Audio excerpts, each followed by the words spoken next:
In the early winter of 1941, as the Axis war machine swept across Europe with alarming speed, a little-known branch of British intelligence quietly shifted into its most dangerous phase. Hidden within the bureaucratic maze of MI6 was a small, unofficial cell, an off-the-books group of field operatives assigned to missions considered too explosive for formal approval. Their files were thin, their authorizations ambiguous, and their survival was never guaranteed. Officially, they did not exist. Yet their work would take them deeper into occupied Europe than any other British personnel at that time, often alone, often unsupported, and always under the shadow of unimaginable risk. These operatives were chosen from signals officers, linguists, foreign correspondents, and a handful of special operations executive recruits who had shown unusual aptitude for covert movement. Many spoke German or French fluently. Some had lived on the continent before the war. All were briefed on a single rule that would define the course of their missions: no extraction unless the intelligence was deemed irreplaceable. London's message was clear: survival was secondary to results. Their deployments spanned a continent under the iron grip of Nazi occupation. Northern France, where the Gestapo's hunt for resistance cells grew more brutal with every passing month. Poland, where surveillance intensified around the ghettos and railway hubs. Norway, where the Reich sought to fortify coastal defenses against a possible Allied landing. And the Balkans, a volatile landscape of shifting alliances and brutal reprisals. These assignments were designed to gather intelligence on troop movements, supply lines, and secret projects, information that could alter Allied planning in the years to come. The human struggle behind these missions was immense. Agents carried small cyanide capsules sewn discreetly into their clothing, a grim reminder of what capture meant. Many operated with limited radio access, transmitting coded bursts through compact Type 3 Mark II sets concealed in suitcases or false-bottom crates. Their training warned them that transmissions lasting more than 20 seconds risked triangulation by German direction-finding units. Every message sent was a race against invisible patrols scanning the airwaves. A diary entry from an MI6 field instructor, preserved in the Q archives, captures the tension of this period. Our new operatives depart tomorrow. They seem steady, but God help them if they run into the Sicherheitsdienst. They carry no papers that link them to us. If they vanish, the paperwork already states they were never ours. This mindset, cold, pragmatic, and driven by wartime necessity, reflected the environment in which these agents operated.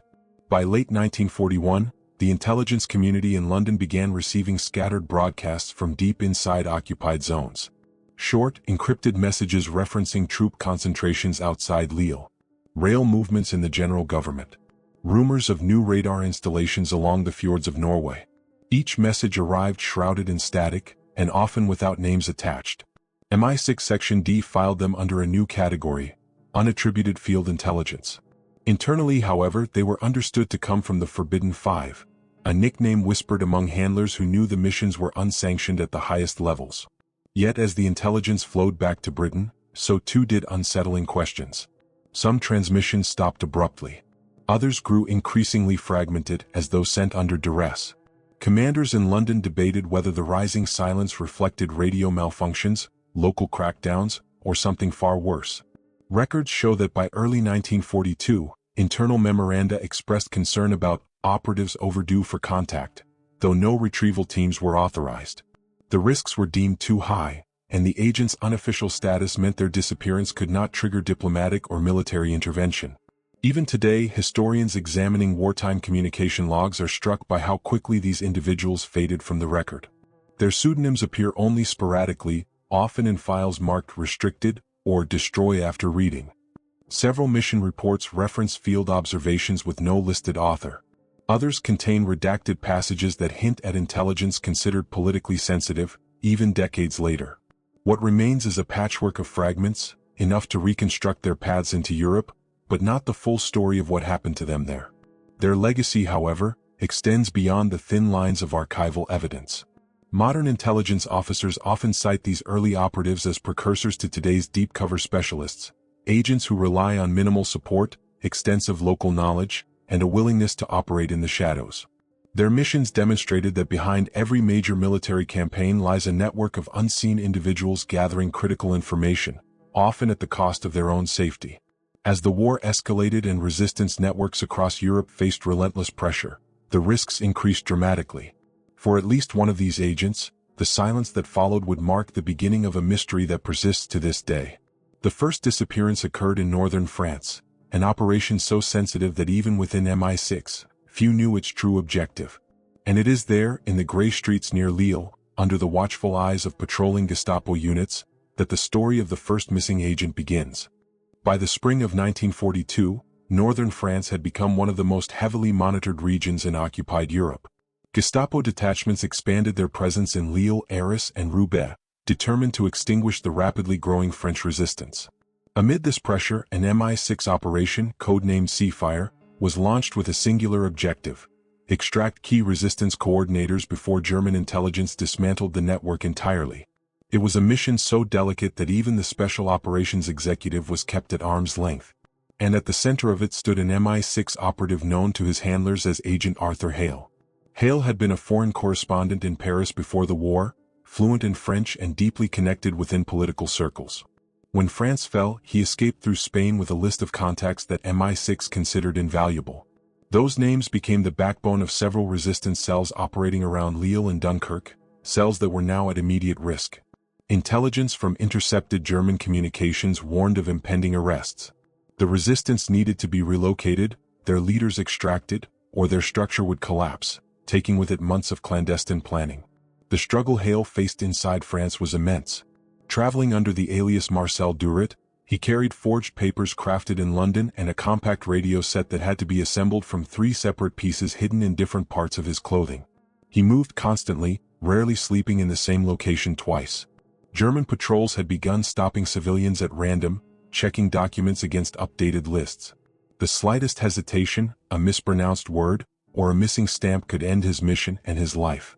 On April 14, 1942, Hale met with members of the resistance group Voix du Nord inside a boarded-up warehouse on the outskirts of Lille. His goal? Coordinate the extraction of 2 resistance leaders who held railway intelligence crucial for Allied planning. Freight timetables, troop transport cycles, and locomotive repair schedules could reveal future German operations. One resistance courier recalled Hale spreading out a map and marking German checkpoints in red pencil, explaining a narrow 24-hour window in which evacuation could succeed. He worked calmly, even methodically, but there was a weight behind his voice that suggested he knew how dangerous the situation had become. A surviving note from MI6's French section provides a brief insight into Hale's mindset. H. reports the atmosphere is tightening. Local networks fear infiltration. He insists extraction must occur by week's end or contact will be lost. It was the last written reference to him before he disappeared. The reveal came slowly. On April 18th, a radio transmission believed to be from Hale reached England, a short burst of Morse code referencing SS divisions approaching from Cambrai, and urging immediate action for the Lille extractions. It was clear, concise, and professional. But something was wrong. The message lacked Hale's usual signature cipher pattern, a subtle rhythm in his keying style that his handler, Lieutenant Robert Cranford, had learned to recognize. Cranford noted the irregularity in his logbook, but the transmission was still classified as genuine. No follow-up message ever arrived. 2 days later, the SOE attempted to locate resistance members scheduled to rendezvous with Hale. None were found. French collaborators in the area reported unusually heavy Gestapo movement that night, including trucks leaving the city at dawn. Whether Hale had been caught in one of these sweeps remains speculation, but no records from German archives reference his arrest. This absence is unusual. The Gestapo often documented captured agents meticulously, using interrogations to feed their counterintelligence operations. The lack of documentation could mean Hale evaded capture, or that his interrogation, if it occurred, was deemed too sensitive to record. There are modern lessons hidden in this chapter of the war. Intelligence failures often come not from lack of information, but from the inability to interpret subtle warnings. Cranford's observation about Hale's irregular transmission, dismissed in the urgency of war, has become a case study in modern signals training. Operators today are taught to identify not only codes, but the personal fingerprint of a sender. In 1942, that nuance went unheeded. The uncertainty surrounding Hale's fate only deepened after the war. British investigators combed through German radio logs, arrest records, and deportation lists, but nothing matched his identity or aliases. French resistance files, some destroyed, others incomplete, contained references to a British advisor, last seen near the Lille industrial district. A single unsigned memo in post-war archives states simply, Durit failed to arrive at extraction point. Presumed compromised. Yet even that conclusion is not definitive. Some historians argue Hale may have gone to ground on his own initiative, attempting to salvage the mission after realizing the network had been infiltrated. Others believe he was captured and transported under a false category, making his paperwork indistinguishable from the thousands of civilian detainees moved eastward. The only certainty is the silence that followed. Operation Seafire collapsed within days, its objectives unmet. And Arthur Hale, the first of the Forbidden Five, vanished from the war with no confirmed trace. As the situation in Europe intensified, MI6 would soon face another disappearance, this time deep within the heart of occupied Poland. In the bitter cold of early 1943, as the German occupation tightened its grip on Poland, an MI6 operative known as Agent Evelyn Ward slipped across the country's western frontier under a forged identity. Her assignment, classified under the codename Lantern Point, was one of the most dangerous missions ever handed to a British intelligence officer. She was to document deportation schedules, observe German railway patterns, and identify the routes being fortified for rapid troop movement. It was work that would feed directly into Allied planning for the coming year. But it also placed her in the center of a machine designed to eliminate witnesses. Ward was not a typical intelligence recruit. Before the war, she had worked as a linguist at the British Embassy in Warsaw, developing a proficiency in Polish that made her invaluable once the occupation began. Colleagues remembered her as disciplined, composed, and remarkably calm under pressure. When MI6 sought operatives willing to return to territories controlled by the general government, Ward volunteered without hesitation. Her familiarity with the city and its underground networks made her the ideal choice. Operating in Warsaw, however, meant navigating a labyrinth of German patrols, informants, and curfews. Since late 1942, the Germans had intensified surveillance around the capital, especially near the ghetto walls where resistance activity was growing. Ward moved carefully, always avoiding major thoroughfares and relying on a network of Polish couriers who recognized her code phrases. She carried her radio equipment in separate components: a small transmitter in a bread satchel, a coiled antenna disguised as clothing thread, and a crystal receiver hidden inside the lining of her coat. Her mission struggle grew sharper as each week passed. German authorities had begun liquidating smaller ghettos and rerouting their deportation transports through Warsaw's rail hub. Ward's job was to determine how these movements correlated with new military shipments. She needed to transmit railway schedules, numbers, frequencies, and engine types, information only a trained observer could decode. A fragment of one of Ward's reports survives in MI6's declassified files. Eastbound transports increasing by 40% per week. Notable rise in military cargo along the Lockheed Junction. Interference with transmissions likely if SS patrols continued deploying mobile direction finders. The tone was clinical, precise, but behind it lay immense personal risk. German direction-finding teams had begun sweeping residential blocks, dismantling walls and floorboards in their search for illegal transmitters. Radios were often found, but rarely their operators. Ward transmitted 3 complete intelligence bursts between February and March 1943. The first reported new rail activity near the Mlino sidings. The second outlined changes in locomotive maintenance schedules, evidence that the Wehrmacht was preparing for anticipated Soviet offensives. The third hinted at resistance efforts brewing inside the Warsaw Ghetto, noting increased German patrols and signs of tension within the local command. But then, unexpectedly, the rhythm of her messages changed. The reveal came on a cold March morning, when a brief, static-laden transmission reached London. It consisted of only 2 lines: activity escalating, disruptions imminent, will relay, and then silence. The message was unusually short for Ward, who typically sent concise but full-length coded bursts. Her handler, Captain Lionel Draper, wrote in his communication log, "Operator appears rushed. Possible hostile proximity." It was the last signal she ever sent. Polish resistance accounts from the period speak of an unidentified foreign courier seen near Lesno Street shortly before a major German operation. Witnesses described a woman moving quickly, clutching what appeared to be documents wrapped in cloth. Hours later, the Sicherheitspolizei sealed the area and conducted mass arrests. No known witness recalls seeing the woman again. Post-war investigations revealed that German police records from March 1943 list the seizure of materials related to railway sabotage, but do not identify the person from whom they were taken. Whether these items belonged to Ward remains an unresolved question. Her radios were never found, nor was any document bearing her cover identity, Elżbieta Nowak. The insight historians draw from this chapter is sobering. Ward operated on the brink of one of the war's most explosive events, the Warsaw Ghetto Uprising, which began the following month. The increased German troop movement she observed may have been directly related to preparations for the crackdown. Her disappearance, therefore, sits at the intersection of two immense historical currents: Allied intelligence gathering and the desperate struggle of the Polish underground. A modern reflection emerges from her mission. Ward's work is now examined in intelligence training as an example of operating inside an information-rich but highly volatile environment. Every detail she gathered required interpretation, yet every transmission risked detection. The balance between timely intelligence and operational safety remains a lesson that contemporary analysts still study. The close of her story brings more questions than answers. When Warsaw was liberated in 1945, British investigators searched through abandoned prisons, police archives, and unmarked graves.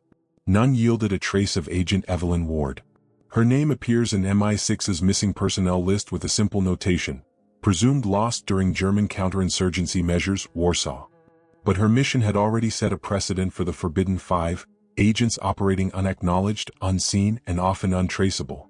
And soon, another disappearance would strike far to the north, along the frozen coastlines of occupied Norway. In the rugged expanse of northern Norway, where mountains cut sharply against the sky and icy fjords carved deep into the coastline, the Third Reich built one of its most formidable defensive networks.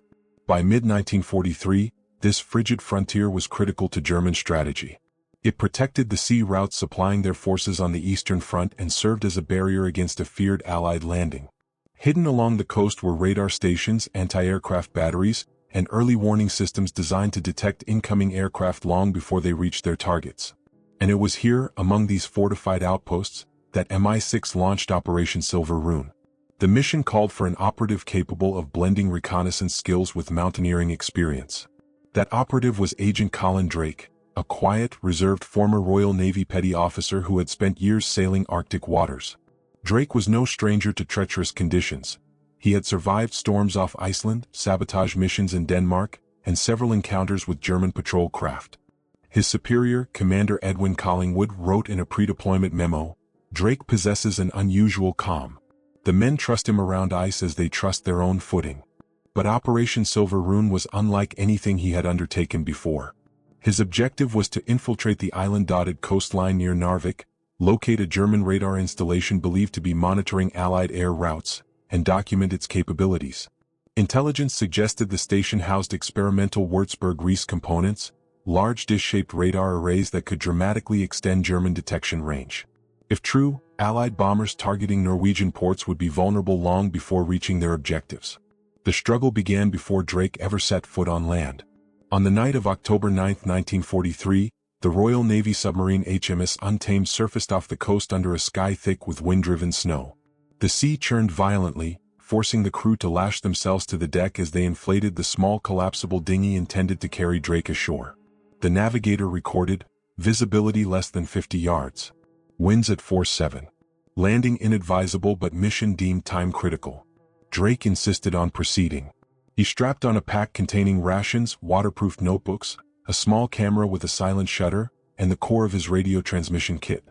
The dinghy pitched dangerously as he rode through the freezing surf, buffeted by wind and drifting ice. From the submarine's bridge, officers watched him disappear into the white haze. The sea swallowed the light of his lantern within minutes. For several days, Drake's presence was known only through short, coded transmissions intercepted by British listening posts in Scotland. The messages were sparse but clear: sighted antenna array, patrol patterns confirmed, equipment larger than projected. Each transmission grew shorter, likely due to German direction-finding sweeps.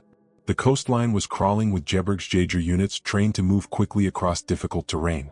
Drake knew the risks. Even a brief radio burst could betray his position. The reveal came in the early hours of October 14th. A Norwegian fisherman, whose post-war testimony remains one of the few civilian accounts of the operation, recalled seeing a lone figure on a rocky outcrop near Øysundet. The man, whom he believed was a foreign agent, appeared to be watching a cluster of German vehicles winding up a coastal track. Minutes later, he vanished into the darkness. That sighting aligns with Drake's final confirmed transmission, though the exact location he sent it from remains disputed. On October 15, the rendezvous with HMS Untamed failed. Severe weather forced the submarine to remain submerged for most of the night, surfacing only briefly. Lookouts scanned the shoreline through sleet and fog but saw no signal lamp, no movement, no sign of the operative they were ordered to recover. After waiting beyond the safe window, the captain made a difficult decision: withdraw or risk detection by a rapidly approaching German patrol craft. For years, the absence of further communication puzzled MI6. Internal reports debated whether Drake succumbed to exposure, slipped from a ridge, or was intercepted by German forces. Yet German military archives contain no arrest records that match his description, an unusual omission considering the Gestapo's detailed documentation practices. Norwegian records list a single unnamed saboteur buried in a small cemetery outside Narvik, but repeated examinations after the war found no conclusive link to Drake. Modern intelligence analysts draw a somber insight from Silver Rune. Even the best-prepared operative can be undone by environmental conditions. Arctic wind, shifting ice, and unpredictable tides turn the Norwegian coastline into a labyrinth hostile to human life. A slip on frozen rock, a capsized boat, or a sudden storm could erase any trace of an agent's movements. The story closes on a note of lingering uncertainty. The radar station Drake sought was bombed months later by Allied aircraft, destroying evidence that could have revealed what he learned, or what he encountered during his final days. His name appears in MI6's missing personnel ledger with a simple annotation: lost during coastal reconnaissance near Narvik. Recovery improbable. But the pattern of disappearances was far from over. As 1944 arrived and the Balkans ignited in fierce resistance against the retreating Wehrmacht, another MI6 operative would vanish under equally murky circumstances, this time amid the dense forests and shifting loyalties of Yugoslavia. By the summer of 1944, the Balkans had become one of the most volatile regions in all of Europe. German forces, pressured by the relentless Soviet advance, were retreating through Yugoslavia, desperate to preserve supply lines and maintain a foothold in the region. Meanwhile, partisan units under Josip Broz Tito were gaining strength, attacking German convoys in ambushes that shook the entire Axis command structure. It was into this chaotic landscape that MI6 deployed Agent Margaret Thorne under the codename Falcon Nest. Her mission: establish sabotage corridors with partisan leaders and gather intelligence on German armor movements heading north. It was a task requiring delicate coordination, local trust, and the ability to disappear into a war-torn wilderness. Thorne had been a field operative in the Balkans since early 1943, serving as a liaison between British intelligence and emerging resistance networks. Before the war, she had lived in Belgrade as a cultural attaché, learning Serbian fluently and building an extensive network of local contacts. Her dispatch records describe her as intuitive, adaptable, and unusually gifted at negotiating between rival factions, an invaluable skill in the fractured Yugoslav resistance. MI6 believed she was the ideal operative to organize synchronized sabotage strikes on German logistics hubs along the Drina and Sava rivers. Her struggle began almost immediately upon re-entering Yugoslavia in June 1944. German forces from the 7th SS Mountain Division Prinz Eugen were conducting brutal anti-partisan sweeps through Bosnia, torching villages and rounding up civilians suspected of aiding the resistance. Thorne traveled with a small escort of partisans who moved mostly at night, using deer trails and forested slopes to avoid detection. They carried only what they could strap to their backs: water canisters, grenades, minimal rations, and a short-range wireless set broken into two sections to avoid bulk. Thorne documented these movements in coded notes, a few of which survived in post-war British archives. Enemy movements heavier than anticipated. Armor relocating via river crossings. Locals fear reprisals. Sabotage timing critical before units consolidate. Her emphasis on timing was no exaggeration. If the German armored columns reached the northern routes intact, they could reinforce positions resisting the Red Army. Disrupting them was essential. The operation's turning point came in late July, when Thorne met with partisan commanders near the Drina River. They planned simultaneous attacks on German convoy routes, blowing bridges, blocking mountain passes with fallen trees, and intercepting supply trucks. Thorne's role was to coordinate these efforts, ensuring the strikes were timed to cause maximum disruption. Witnesses later recalled her speaking calmly despite the roaring artillery echoing across the valley. She had an air of determination, one partisan courier said, as if she understood the whole battlefield at once. But the reveal, the moment her fate slipped into mystery, occurred shortly afterward. On the night of August 2, 1944, Thorn and her escort unit found themselves caught between two converging German patrols. Artillery flashed from the ridge above, illuminating the dark forest in violent bursts. Partisans shouted instructions, scattering into the underbrush. In the chaos, Thorn became separated from the group. A nearby river crossing, later believed to be the Dina, was reported to be overflowing from recent storms, making escape even more perilous. No confirmed sighting of her exists after this point. Post-war Yugoslav documents contain puzzling fragments related to her disappearance. One mentions a foreign female advisor missing after bombardment. Another references an unidentified body recovered downstream days later, though no nationality was assigned. MI6 files add to the mystery. Several pages from Thorn's mission dossier were reported missing during archival transfers in the late 1940s. Whether those pages were lost accidentally or removed intentionally is unknown. Historians reviewing the remaining documents noted abrupt gaps in the timeline of her movements, a rare irregularity in otherwise meticulous MI6 record-keeping. Modern analysts draw a crucial insight from Thorn's mission. She operated in a landscape where alliances were fluid, and where the Germans, partisans, and Chetniks all carried out operations often indistinguishable in the fog of war. In such an environment, intelligence gathering depended heavily on trust that could erode instantly under pressure. Her disappearance, therefore, represents not just a personal tragedy, but the inherent unpredictability of guerrilla warfare. Reflecting on Thorn's mission today, one sees the challenges still faced by intelligence services working in unstable regions. Terrain, shifting loyalties, and limited communication can all complicate even the most carefully planned operations. Thorn's experience is now used in MI6 training modules to illustrate the dangers of fragmentation, both within local forces and within intelligence files themselves. The close of her story remains hauntingly unresolved. Whether she was captured, swept away by the river, or buried anonymously by local villagers, no definitive evidence has emerged to explain her fate. The ledger entry beside her name reads, "Last sighting near Dina under bombardment. Presumed lost in action." Yet the war was nearing its end, and MI6's losses were not over.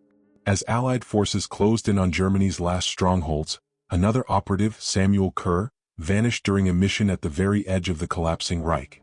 In the final, desperate months of World War II, as the Third Reich collapsed under the pressure of converging Allied forces, a sense of chaos spread across southern Germany and Austria. Roads clogged with retreating soldiers, fleeing officials, and convoys carrying material the regime wanted to hide from advancing armies. It was within this confusion that MI6 launched one of its last and most sensitive deep field operations in Europe. The mission, codenamed Ash Lantern, was handed to Agent Samuel Kerr, a veteran field operative known for his meticulous planning and unshakable composure. His objective was straightforward on paper but fraught with danger: track senior Nazi officials fleeing toward the Alpine regions, intercept evidence of secret negotiations or hidden archives, and report their movements to London. Kerr vanished before delivering his final report. Born in Glasgow and educated at Cambridge, Samuel Kerr had worked as an archivist before joining military intelligence. His ability to recognize inconsistencies in documents and decode logistical patterns made him invaluable in operations involving enemy bureaucracy. By late 1944, MI6 believed high-ranking Nazi officials were attempting to escape toward Austria, possibly carrying valuables, classified documents, or evidence of war crimes. Kerr's fluency in German allowed him to pose as a railway clerk, a critical cover in a region where every movement depended on train schedules and shifting supply routes. His struggle began immediately upon crossing into southern Germany in February 1945. The region was tense and unpredictable. The Wehrmacht was fractured, discipline was faltering, and SS detachments roamed independently, often operating outside any coherent chain of command. Kerr traveled lightly, a forged railway dispatcher's badge, an Enigma-derived code sheet for nightly transmissions, a compact transmitter, and a small pistol he hoped never to use. He moved along freight yards, listening for rumors, studying manifests, and memorizing the insignia of units passing through the rail stations. Every night, he lodged in abandoned buildings or stables, avoiding official lodgings that were now full of desperate soldiers and loyalist officials. Fragments of Kerr's transmissions paint a picture of a region on the brink. In one message from March 1945, he reported, high-level convoy sighted near Garmisch. Multiple staff officers. Possible SS leadership. Destination uncertain, likely passes into Austria. Another message noted the sudden appearance of heavily guarded trucks leaving Munich at night. Cargo unspecified. Movement secretive. Not consistent with ordinary retreat patterns. London realized Kerr had stumbled onto something of immense interest, possibly evidence of attempts by Nazi leaders to regroup in the Alps or destroy records before Allied seizure. The reveal, Kerr's final known action, came on April 5, 1945. A short transmission, barely 15 seconds long, burst onto the receivers at a British signals post in Bari. The message, heavily affected by static, read, "Unexpected convoy, crossing into Austria, heavy escort, will follow." Analysts immediately flagged it as urgent. The wording was unusual. Kerr rarely improvised. A convoy with a heavy escort suggested not only military significance but possibly the movement of individuals high in the Nazi hierarchy. No further message followed. In the days after his transmission, Allied units swept into southern Bavaria. American forces from the 44th Infantry Division documented thousands of abandoned vehicles and supply dumps. Yet no mention of Kerr or the convoy he pursued appeared in U.S. or British after-action reports. MI6 began an internal review, scouring captured German documents for clues. They found inconsistencies. Convoy records had been destroyed, railway logs were missing key entries, and SS units in the area had operated with minimal documentation. Some historians later suggested Kerr may have been following a convoy transporting sensitive archives, possibly relating to concentration camps or clandestine financial transfers. Others argued it could have been a prisoner transport, escorted to prevent liberation. Post-war investigations turned up only hints. American counterintelligence officers reported finding a deserted checkpoint near Mittenwald where SS guards seemed to have abandoned their posts hours before capture. Local Austrian testimonies mention a convoy passing through a mountain pass at night, illuminated only by dimmed headlights. And in a small village near the Austrian border, a farmer recalled seeing a man in railway uniform walking alone toward the mountains the same evening. The description roughly matched Kerr, though it remains unverified. In the months following Germany's surrender, MI6 sent multiple teams to search for their missing operative. They combed through abandoned huts, temporary field offices, and makeshift command posts left behind by SS retreat groups. They interviewed villagers, examined bodies recovered from mountain passes, and cross-referenced burial records, but nothing conclusively linked to Kerr was ever found. His personal radio set, forged identification papers, and coded notes, all items that might confirm his presence, were never recovered. Modern intelligence officers see Kerr's disappearance as a reflection of the chaotic, collapsing environment in which he operated. When governments fall, records burn, convoys scatter, and individuals vanish into the confusion. Intelligence missions in such contexts carry unique risks: shifting front lines, unpredictable civilian movements, and enemy units acting without oversight. Kerr entered such an environment alone, relying on thin cover and the faint hope of extracting information before it was lost forever. The close of the Forbidden Five narrative carries a sobering truth. Each of these operatives stepped into the war's darkest corners: France, Poland, Norway, Yugoslavia, and Germany, and each vanished without definitive trace. The ledger beside Kerr's name, like the others, carries a simple note: last transmission received near Austrian frontier. Fate unknown. Their stories remain incomplete, preserved in fragments of radio signals, eyewitness accounts, and scattered wartime memos. Yet their contributions, silent, unrecorded, and often invisible, shaped the intelligence picture that guided Allied operations in Europe during its most perilous years. And so the story ends much as it began, with courage carried out in secret, missions undertaken without recognition, and questions that remain unanswered even decades after the guns fell silent.